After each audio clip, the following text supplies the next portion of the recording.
Mayor Pro Tem Felicia Harris, Commissioner Julie Martin, Commissioner Johnny Cason, Commissioner Vincent Williams. We will call to order our City Council meeting dated Wednesday, March the 3rd. We will have our invocation led by Mayor Pro Tem Felicia Harris, and I will recite the Pledge of Allegiance. Bow heads, if you would, please. Most heavenly and most gracious Father, Spirit of the one true and living God, but we thank you now for each and every person under the sound of my voice. We thank you for each and every one of the commissioners, one by one and name by name. We thank you for the Honorable Mayor. We thank you for all of the participants who have joined us on this meeting on tonight, God. We pray for the administrative staff of the city of Brunswick, as well as the entire county of Glen, God. We pray now, God, that you will lead us in our discussions on tonight, that you will lead us in our process, that you would govern our minds on one accord, God, that we will be about the people's business. And God, we will be about your business, God. We will not forget, we will not leave out anyone, but God, we will consider all things that are governed by you, God. We thank you now for this opportunity to lead and to guide as we are led and guided by you, God. We thank you now. We give you all the praise and the honor. In Jesus' name we pray, amen. Amen. I pledge allegiance to the flag of the United States of America and to the republic for which it stands, one nation under God, indivisible, with liberty and justice for all. Thank you, everybody. I thank everybody for joining us in this meeting. This is a virtual meeting. Before I get started, is there anything that we need to add to our agenda for this evening? No, Mayor. Okay, thank you, Madam Clerk. Hearing none, we will. Before I get started, I want to say I want to thank our city manager for delivering our state of the city address on last Friday. It was well received, and I'm pretty sure she has, Madam Clerk has submitted the PowerPoint presentation that she did to all the commissioners. It was very well received and presented. There were some keys in it, which she gave highlights, gave kudos to the finance department, to all the staff, really. Basically the finance department for we finally beginning to increase our fund balance, our rainy day fund, so we're able to sustain ourselves as we move forward. Also, our police department, our public works department, our fire department, and all the other departments that I can't think of right now, such as economic development, neighborhood and planning. All of them did extremely well. And it was good to let the community know exactly what we were doing, what we've done over the year. Even though it was a trying year because of the pandemic, we still was able to sustain ourselves and move forward and move the city of Brunswick forward. I think we have turned the corner, but as we turn that corner, we got to continue to not move backwards. So just keep moving forward. With that being said, I'll just move right along to our agenda. Tonight, our first item on our agenda is a presentation, and this is a proclamation that's being presented to American Red Cross Board member Brooke Thompson, proclaiming the month of March as Red Cross Month. Is Ms. Thompson on board with us? Well, even she's not, I will read the proclamation. She is an attendee, I believe. Okay. Mayor. Yes, sir. I'm right here. Great. Well, I'm going to read the proclamation that the City Council is issuing to you, declaring March as Red Cross Month. It said, from the Mayor of City Council of Brunswick, Georgia, proclamation. Whereas March is American Red Cross Month, a special time to honor the kindness of our neighbors who aid families in need every day in the city of Brunswick, across the United States and around the world. Their dedication touches millions of lives each year as they carry out the organization's 140th year mission of preventing and alleviating suffering. And whereas during the trying times of the coronavirus pandemic, people have stepped up to help others in need. Whether it was responding to this year's record-breaking disasters across the country, or rolling up their sleeves to give blood when our country faced a severe blood shortage. And whereas here in the city of Brunswick, Local families have relied on Red Cross Southeast Georgia volunteers for comfort and hope while coping with fires, flooding, and other natural disasters. Last year, 392 Southeast Georgia chapter volunteers addressed urgent needs like food, lodging, and recovery support for 461 families or 1,023 clients by responding to 269 home fires. And whereas Red Cross Southeast Georgia chapter volunteers have supported local families in other ways too. Last year, in the city of Brunswick, the Red Cross collected 18,749 blood donations, trained 1,346 people in life-saving skills, better prepared 748 youth and adults for emergencies, installed 302 smoke alarm detectors, and provided 6,356 case workers to military members, veterans, and their families. Whereas this life-saving work is vital to strengthening our community's resilience, nearly 200 years since the birth of American Red Cross founder Clara Barton, we dedicate this month of March to all those who continue to advance her noble legacy, and we ask others to join in their commitment to care for people in need.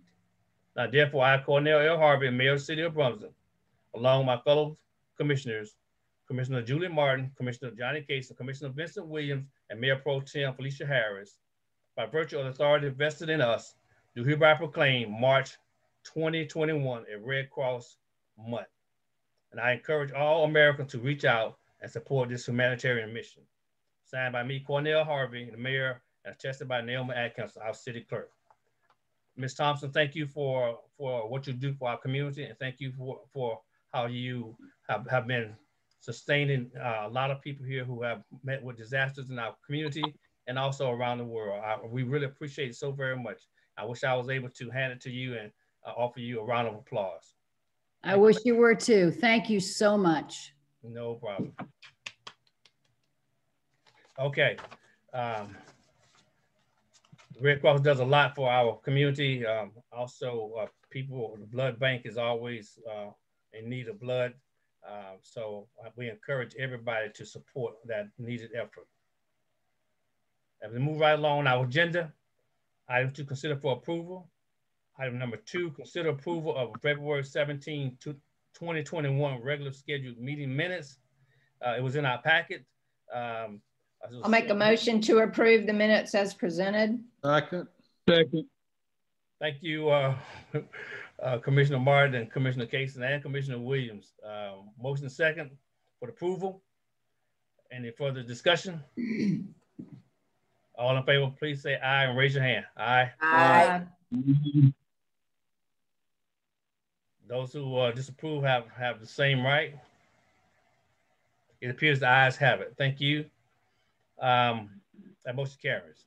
Item number 3, consider approval of financial reports as of January 31st, 2021.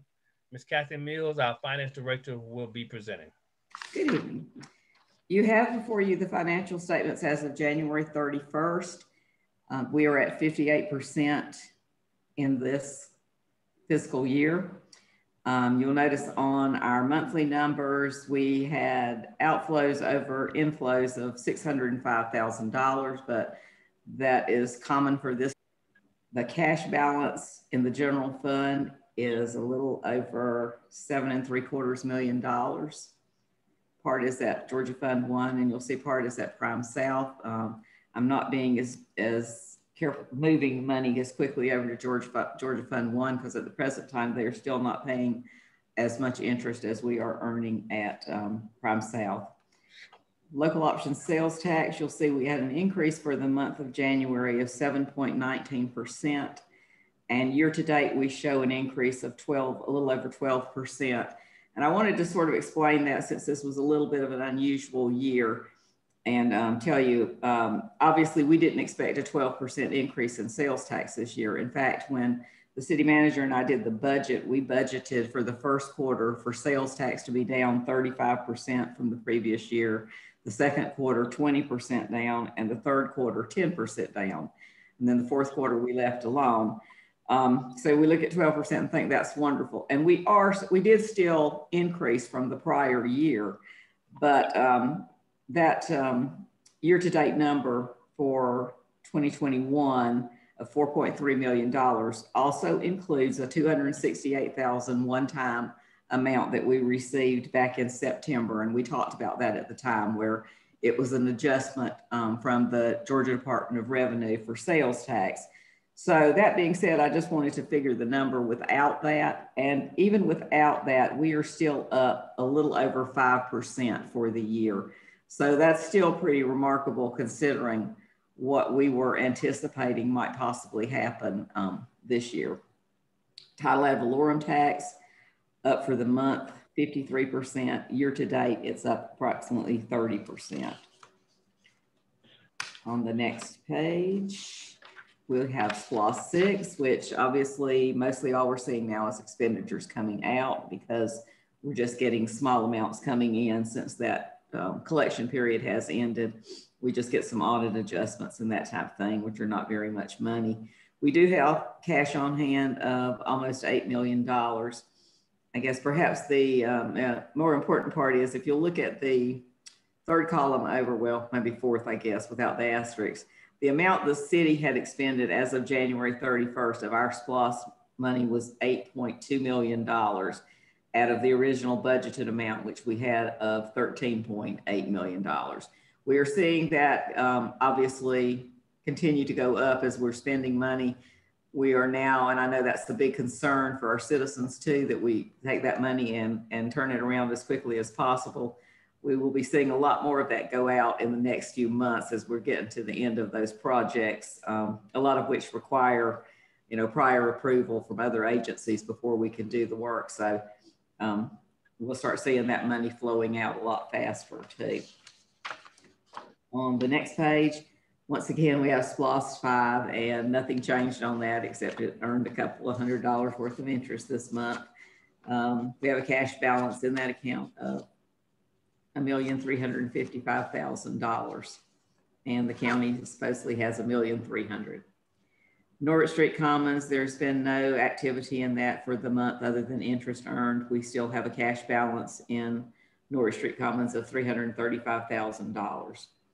The Roosevelt Harris Multipurpose Center, you'll see our revenue or interest income, or not the interest, inflows to date of $209,000. I did mention this to the Finance Committee meeting the other day when we had our meeting.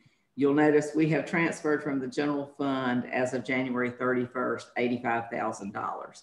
We budgeted $100,000 to move from the general fund over to Roosevelt Harris, which is obviously more than the percentage we are at this time in the fiscal year. We discussed this a little bit at the Finance Committee meeting. I thought that possibly part of it was that they were a little slow getting the money. That may be a little bit of the factor, but the major factor, as we talked to Ms. Wimes about it, is we're not getting as much money from the CDC as we had budgeted. Now, we budget what they say they're going to give us, but apparently it still is dependent on the census we have of people coming to the center. And so right now we're getting from the CDC about half the amount we had budgeted from them. And Ms. Wimes also told me that our food cost has gone up also. It used to be, I think she said $12 and something per meal. And now it's at a little over $15 per meal. And so we've been discussing what could we do about that. And she has talked to the CDC. There's apparently a way we can repurpose that money or go in and see if we can't amend what we had filed. The problem is our expenditures pretty much stay the same. Meals, yeah, that depends on, you know, how many people come to eat, but with the cost being higher anyway, we're also not taking in as much money from the program income because not as many people are coming in, and perhaps I guess they're probably contributing less because of the hard time they may be in also. So we are watching that very carefully. And we are looking at ways to alleviate that. I think from Ms. Wimes' conversation with the CDC, that it probably won't be a problem for us to be able to go in and do some amendments. So I'll keep you informed of what happens to us there. But we are well aware of it, and we're watching to see what we can do to help alleviate that. I just wanted you to be aware of that. So Kathy, there aren't any COVID related funds available for the elderly programs? Nothing that we have received other than we did get some supplies money. And there may be some other things that are out there that we can look into. I know we did get some money through a program, BG, but most of that money has gone to agencies, local agencies that have provided food and other things during COVID. So we can look into that certainly, and hopefully there will be more COVID money coming, hopefully with this next bill that's out there. I know there's somebody pushing very hard for municipals to get some of that money that's in this next bill that we presume will be passed soon. But we certainly can look into that and see if we can find you know, some other ways of getting some income coming in there. And hopefully maybe with the vaccine and certainly the elderly population getting vaccines earlier, hopefully our numbers will increase again. And then you know, we'll get more money from the CDC. That's basically the problem. Our fixed costs are a pretty good portion of, you know, our expenses. I mean, we have to keep the lights on, and we've got to have the employees and all over there too. So we'll be checking it though. The next page has the Sanitation Fund. We have a cash balance as of January 31st of $802,000 in the Sanitation Fund, as well as another $194,000 in the Prime South that is restricted for the landfill, in case T Street landfill, in case we are called upon to contribute more to that. Other than that, the normal bills have run the same. Sanitation doesn't change much. Our pickup costs are around $132,000 a month. And then of course we have the illegal refuse and street sweeping every month with that. But we are well, I think, in line with that to be able to, you know, like I said, we've collected in advance, but we should be well within paying all of our expenses. It's taking care of itself, in other words. Stormwater utility, we also have a cash balance as of January 31st of $500,000. So I think we're in good shape there too. Obviously that's money's also collected in advance, but that should very well see us through the end of the year before collections start again. And also, you know, I know we had given permission for the public works or for the stormwater utility to do another ditch crew. So we're in good shape there with the money that we have. There were no additional expenditures in animal control, traffic control, or the recreation department. The last page is the Roosevelt Lawrence Center. And when I looked at this today, I thought something's not right here. When I looked at the year-to-date figures, and Commissioner Kaysen called me not too long after I discovered it for myself and said, what's going on? Because you'll see I have total expenditures for year-to-date of $838,000. Thought we'd taken Howard Coffman Park back.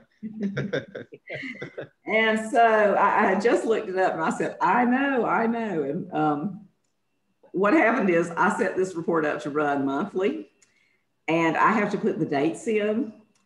And I put in 2/28, so or not 2/28, January 31st, so the monthly figures are correct. But unfortunately, I didn't change the beginning figure, so it used the date that I first set this up to report to run, which was about 5 or 6 years ago. So it's giving us a total from the time that I did that. So anyway, just to give you a little, the 51 totals, which are the employee numbers. Year to date is 30,454. How much again, Kathy? 30,454 for that subtotal. And then the 52s are $2,616. The 53s are $9,076. And the total year to date is $42,146. You'll see the expenses were light, but I will tell you the electric bill in the month of January, we were very tied up with doing W-2s and 1099s and getting all that stuff out because there were some changes made with COVID. And so it took us a while to get the W-2s and the 1099s. So the bill didn't get paid until shortly after January 31st. So when you see the February figures, they'll have the electric bill in there twice. So that's my big screw up for today. Well, we caught it.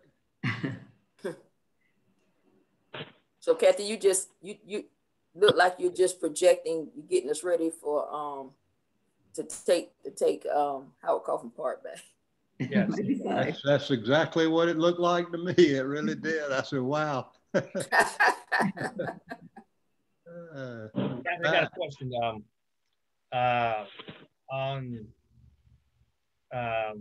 recreation department expenses. You said $600 for fencing. What fencing will we put there? Was there? Are you talking about on this report? Yes, on this report, yes. This is just the Roosevelt Lawrence Center. Okay, well, I'm looking at, I guess, move up one page, I guess. It says traffic control. Oh, yes, sir. That is, those are expenses that I've put in for things that have gone to the county for the local option sales tax agreement to show what expenditures we're having to pay out on some of those expenses. You know, animal control, we didn't have to pay out anything. Traffic control, we have $445 year to date that we've had to pay out. And then obviously the recreation department expenses, we have to pay if it's over $500, I believe, for repairs and all to the building and the pool and things. And then you got subsidized fees. Trying to figure out what did we put a fence somewhere? Yes, well, that was a fence that was destroyed or damaged during the Irma. That was repaired. So we actually got that money back, but yeah.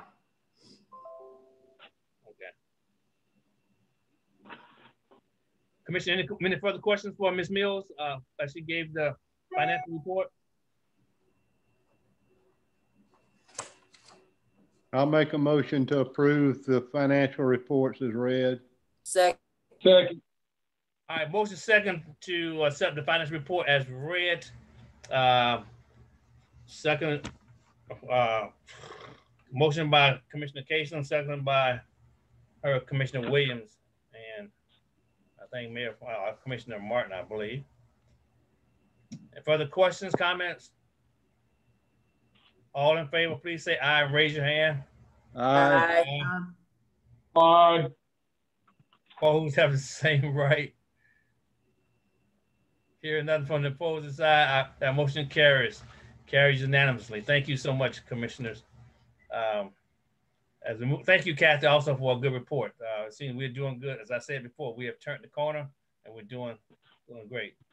Item number 4, consider approval of contract for purchase and installation of a new playground facility at Howard Coffman Park. Mr. Garrett Albertson, City Engineer and Public Works Director, is presenting. Sir. Yes, sir. Thank you. I'm here this afternoon to talk to you about a new playground at Howard Coffman Park. Of course, you know that Howard Coffman is our biggest park in the city. Most used, people taking advantage of all the amenities there, the baseball field, the swimming pools, tennis court, the playground, soccer field, track. There's just lots of amenities there. And so we would like to add to the opportunities for the residents by adding a new playground there at the park. And we have packaged a couple of things and applied for a land and water conservation grant, which was approved in 2018 for a new playground, new picnic pavilions, and shaders at the pool. The shade structures have already been installed. And then we kind of had a little bit of a delay as we vetted out the potential baseball field, but now we're back on track, and we're here working on the playground addition, and then the pavilion will be coming shortly after that. But as far as this playground, we advertised a request for proposals and received proposals from 5 different playground equipment vendors. Costs varied from about $140,000 to almost $160,000. We settled on this design that's shown in your packet from Hasley Recreation. And it's similar to a design and a playground set that the county has used at North Glen, which they've had tremendous success with. I think they've used it as a couple of other parks too, but you know, the kids love it, families love it. They've had really good response to that. And so this is very similar to that, with the tall center tower, several slides, multiple play areas. It has a separate area for the smaller kids, the toddlers to play on, separate from the bigger kids. This package includes a new swing set facility and with child seats and a merry-go-round and a couple of other kind of standalone features. The design package also includes border around it and required ADA entrances and the safety surfaces and all of that. So we're in compliance with the safety requirements.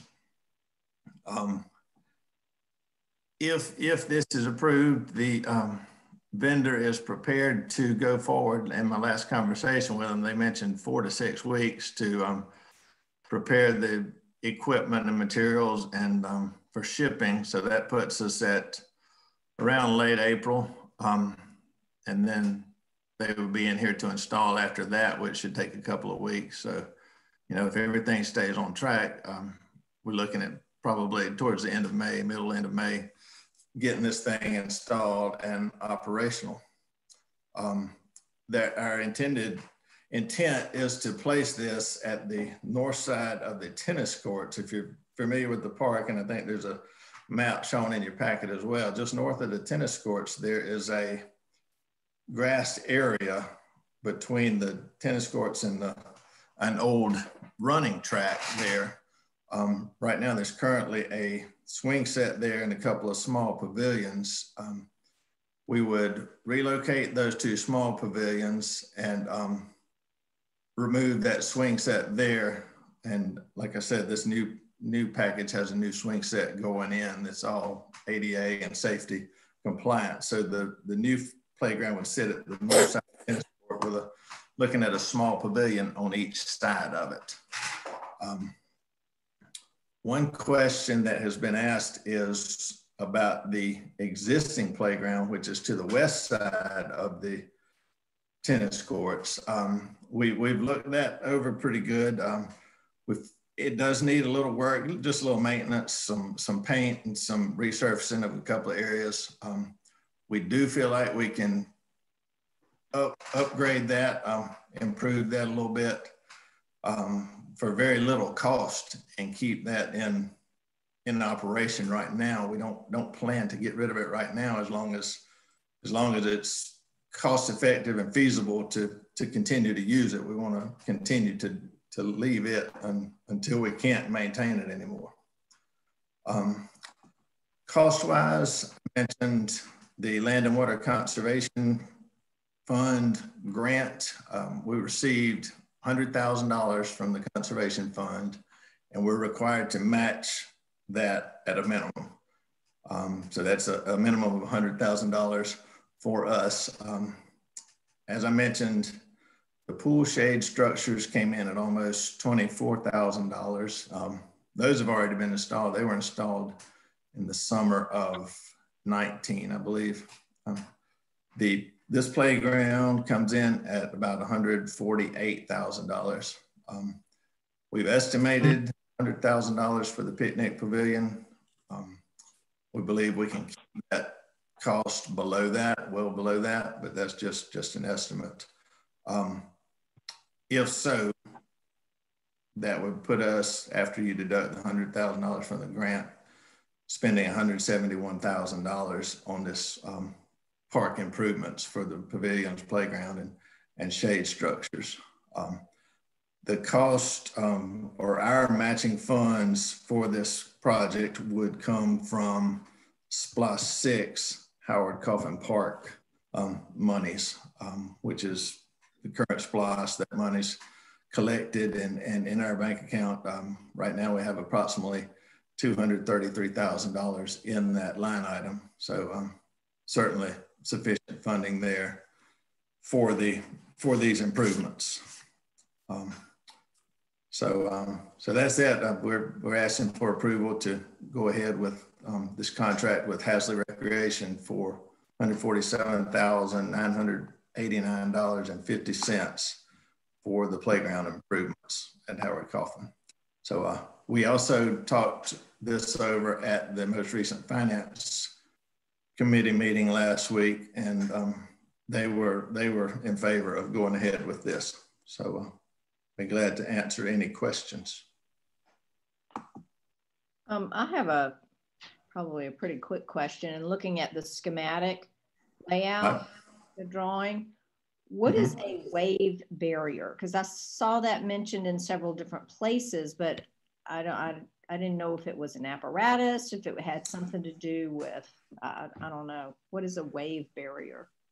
I think that's just one of these little standalone features. It's probably like a panel, maybe has some numbers on it that spin. Smaller kids can kind of come up and spin things around, and that. It's not a moving object or a riding feature or anything, just a little something for the little kids to play at. Okay. Well, I'm certainly glad to see that shade, creating shade where it's needed has been considered, because that's always really, really important in our coastal environment. It just gets so darn hot. So yeah, we want to make sure we have plenty of shade over this thing, so that, so the sun's not beating on those kids and parents out there watching them. And I think the location is a great spot, because it's in the, it's in that center hub area where more kids and families tend to congregate. If there's ball games going on or other activities going on, that's a easy location. And I'm glad that the equipment and everything was able to be accommodated just north of the tennis courts. I think that's a good location. Is that going to interfere at all with like the Kiwanis Club Christmas tree sales or any of that? No, ma'am. This will be far enough away from that parking area, and there's a coming from the baseball fields. You got the baseball fields, and just south of there, or south of the bleachers, there's an asphalt strip, which I've learned was an old running track. Okay. Yeah. You got this grassed area, so you're a pretty good distance away from the fields and that Christmas tree area. Okay. I think this will be a great amenity to Howard Coffman Park. Gary, you're not concerned with any foul balls hitting kids over there in this area? No, so you think I think we'll be far enough away from the baseball fields that I don't see that as much of an issue. If it happens, is there some way you can protect them? Because I see it happening. I grew up right there. And you're gonna get some people swinging late and fouling balls off, and they're gonna go into that area. You got some big kids today that'll perhaps be playing out there. So I mean, we could take care of it with a fence, couldn't we? Yeah, put some netting up or something. Yeah, some netting maybe. Mm-hmm. But yeah, and I guess looking at it, and even foul balls, that could be a potential. Yeah, I guess better safe than sorry. Border around it, but not a fencing. Okay. Yeah, it might be feasible to put a fence there to ward off the foul balls. I don't know how high you might need to get it though, but it might be something that we need to do. Take a look at. Look into that. Yeah. Also, I want to say I want to thank you for the last part of this presentation that you didn't mention about doing the walking track, upgrading the walking track. Our walking track is in terrible condition.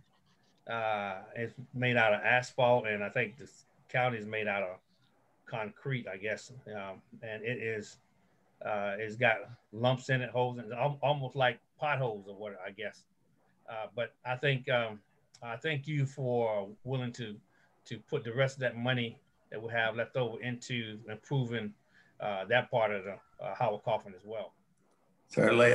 Tim Nelson's done a lot of work in getting that going. He's got the walking track resurfacing, getting ready to get started, as well as parking improvements there for the walking track off of 17 and at the dog park. So that work should begin next week there, and we need it to dry out a little bit there before we can pave the walking track because it's really wet down in there. But Tim has arranged all that and done a good job pulling it together.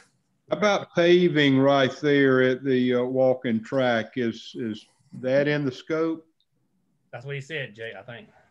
Resurfacing the walking track? No, the paving for the parking there where people come off of 17. Oh, yes, sir. We're paving really muddy that there. Parking area.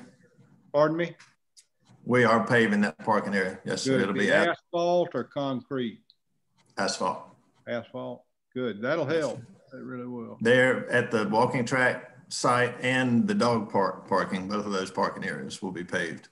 Good. Great. Yeah.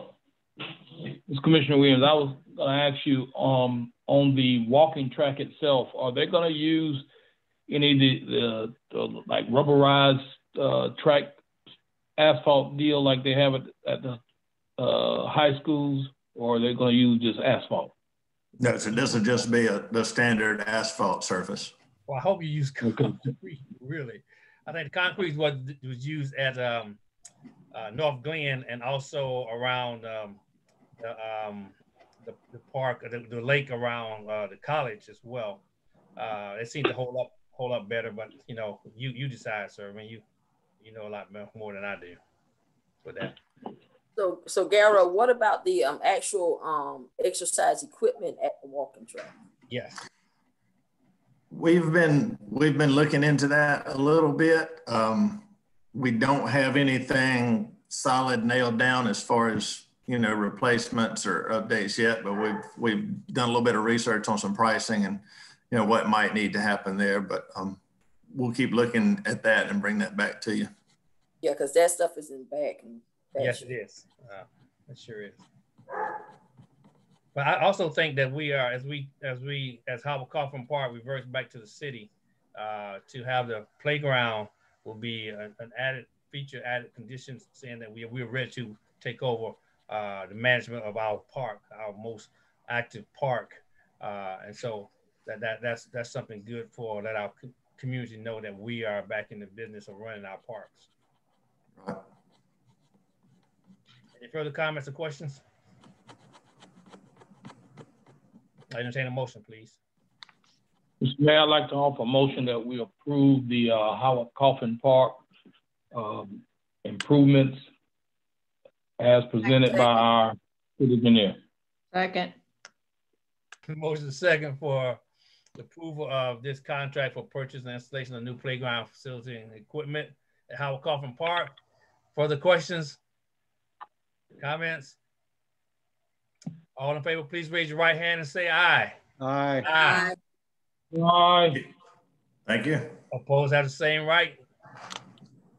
Hearing nothing from the opposing side, that motion carries. Thank you so very much. We've come to the end of the regular printed agenda. I'll see our city attorneys on board. Is there any need for executive session, sir? Yes, for litigation. Okay, I entertain a motion to go into executive session, please. I'll make a motion that we adjourn the regular meeting for executive session to discuss litigation. Second. All in favor, say aye. Aye. Aye. Aye. Opposed?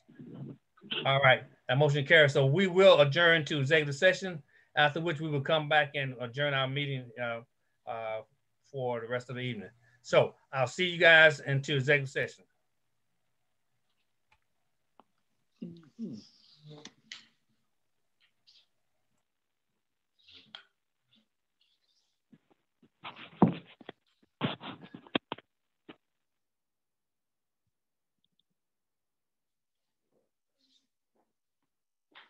You'll be late.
Wow, you guys get this thing down pretty quickly. You guys are pretty good. Get it down really good. All right. Is everybody back other than Commissioner Williams? Is he on board? I guess he's call in. He'll get it in a minute.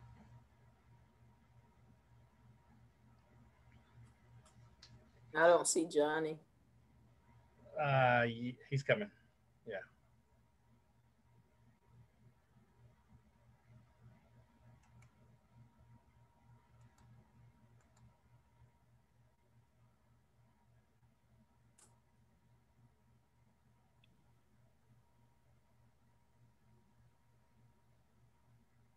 Okay, welcome back, everybody. We have come out of our executive session. We talked about litigation. No votes or anything was taken, only discussion. Before I ask for a motion to adjourn, I want to tell everybody thank you all for being such a great commission. I'm very proud and happy to serve with you all. I want to also reiterate that Ms. McDuffie did an excellent job on giving the state of the city address.